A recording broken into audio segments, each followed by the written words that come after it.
Hello, my dear student. This is your lesson animals and their young ones with different ways of reproduction. Reproduction तो ये जो last class में मैंने पढ़ाया था ना, ये है different way of reproduction. Reproduction two type होता है. एक है डायरेक्टली गिविंग बर्थ और एक है laying eggs. You know that reproduction is an important feature of all living beings. आपको मालूम है रिप्रोडक्शन प्रोसेस नहीं होगा तो हमारे दुनिया में से जो भी लोग हैं वह कांस्टेंट हो जाएंगे. देन नॉर्मली वो लोग जब मर जाएंगे ये जो साइकिल है ना फिनिश्ड हो जाएगा. तो रिप्रोडक्शन वजह से क्या होता है ना, नया नया मेंबर आते हैं. Okay, but have you wondered how a young one come into the world? Animals reproduce in different ways. Let us learn about the two main way of reproduction. Two main way like your giving birth and laying. आपको तो मालूम है हम लोग जो बच्चे हैं, आप लोग जो बच्चे हैं वो लोग क्या कैसे हैं, गिविंग बर्थ प्रोसेस से वो लोग डायरेक्ट है. और कुछ एनिमल ऐसे हैं कि जो लेइंग एग से वजह से ये दुनिया में है. Okay, suppose giving birth. Some animal directly give birth to their young burns. The babies grow inside the mother's body until they are born.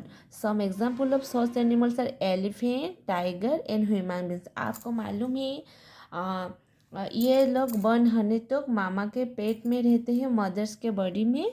Okay, then laying eggs. Some animals lay eggs. The babies grow inside the egg until they are born. Some examples such animals are hens, snakes, frogs and butterfly. ये सब जैसे है ना वो laying egg होता है पहले, then egg के अंदर उनका बेबी होता है.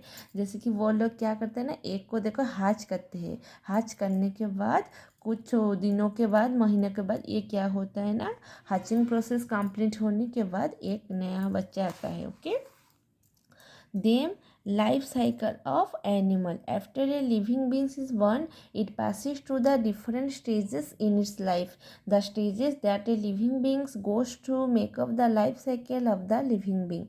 You have already learned about the life cycle of the plant. Plant का life cycle तो आपको मालूम है, आपको इसमें पढ़े थे. जैसे कि आपका seed, sprout, then seedling, sapling, then plant. जैसे ही आपका ह्यूमन का क्या आया, पहले आपका बेबी है. बेबी के बाद a mother's give birth to a baby. It can not talk और वर्क. जब एक बेबी आता है नई दुनिया में वो बात नहीं कर सकता है, चल नहीं सकता है, वो हर वक्त सोता रहता है. ओके, देन बेबी के बाद आपका क्या आया ना, चाइल्ड. ये देखो चाइल्ड जो छोटे बच्चे हैं. The baby slowly learns to walk and talk. At this stage they are called a child.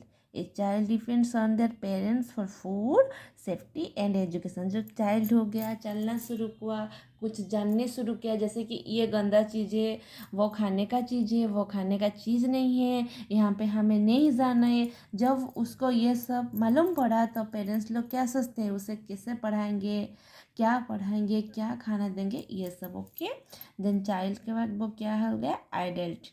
After a few years, the child grow up and learn to do things on their own. The body of the child begins to change into the body of an adult. Is है उसका adult बोलते हैं. Okay, the body of an adult is fully develop. The adult female can give birth and continue the life cycle of human being.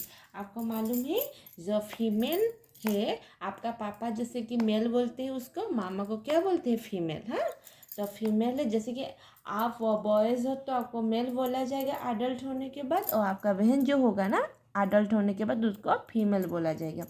Then female can give birth to a baby, a mother. Okay, then ये है आपका question answer. जैसे कि WH3. Okay, different way of reproduction. Cow कैसे करता है ना, giving birth. Cow give directly बच्चा पैदा करता है. Okay, then peahen also laying eggs. Then lizard laying eggs, ये भी एग देता है. Frog also laying eggs. Then lioness giving birth. chameleon laying eggs. Duck laying eggs. And hers also giving birth. Okay, these are the lesson completed. Thank you my dear students. Okay.